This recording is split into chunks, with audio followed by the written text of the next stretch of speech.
এসে কিরমির করে বলেন, তুই খুন করছিস? তোমার কেন মনে হচ্ছে এমন? হেমলতা কণ্ঠ স্বাভাবিক, অথচ পদ্মজা এই প্রশ্ন শুনে ভয় পেয়েছে খুব।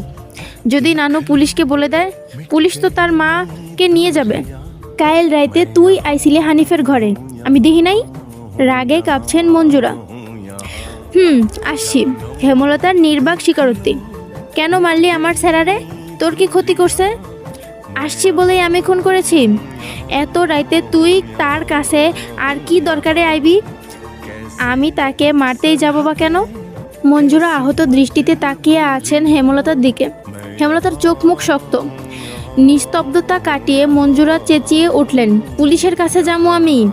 পদ্মজা কেঁদে উঠল, অস্পষ্ট কণ্ঠে বলল, নানু এমন করো না। হেমলতা নিচু স্বরে কঠিন করে বললেন, আমার মেয়েদের থেকে আমাকে দূরে সরানোর চেষ্টা করো না আম্মা, ফল খুব খারাপ হবে। পদ্মজার মনে হলো মঞ্জুরা ভয় পেয়েছে।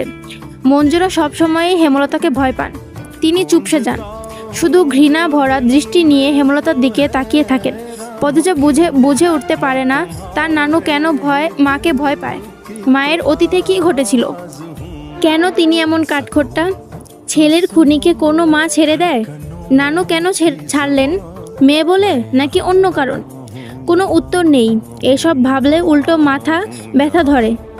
অন্য ৮-১০টা পরিবারের মতো কেন না তারা? নাকি গোপনে সব পরিবারে এমন জটিলতা আছে? প্রশ্ন হাজারটা, উত্তর কোথায়?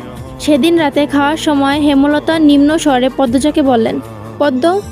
জি আম্মা, আমি হানিফকে খুন করিনি। কারা করেছে তাও জানি না। কথাটি শুনে পদ্মজা খুব চমকায়। তার মা মিথ্যে বলে না। তাহলে কারা খুন করলো? পদ্মজা প্রশ্ন করলো। তাহলে শেষ রাতে মামার কাছে কেন গিয়েছিলে আম্মা? হেমলতা জবাব দেননি, খাওয়া ছেড়ে উঠে যান। পদ্মজার ভাবনা সুতো কাটলো কারো পায়ের আওয়াজ শুনে।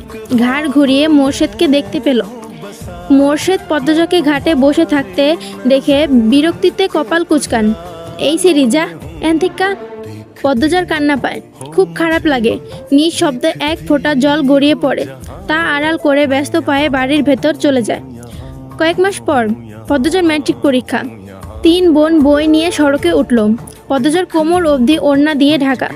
পূর্ণা এক নাগারে বকবক করে যাচ্ছে, স্কুলে যাওয়া অবধি কথা বন্ধ হবে না। মাঝে মাঝে জোরে জোরে হাসছে। মেয়েটার হাসির রোগ আছে বোধহয়। একবার হাসি শুরু করলে থামে না। পদ্মজা বারবার বলছে, আম্মার রাস্তায় কথা বলতে আর হাসতে মানা করেছে, চুপ কর না। তবুও পূর্ণা হাসছে।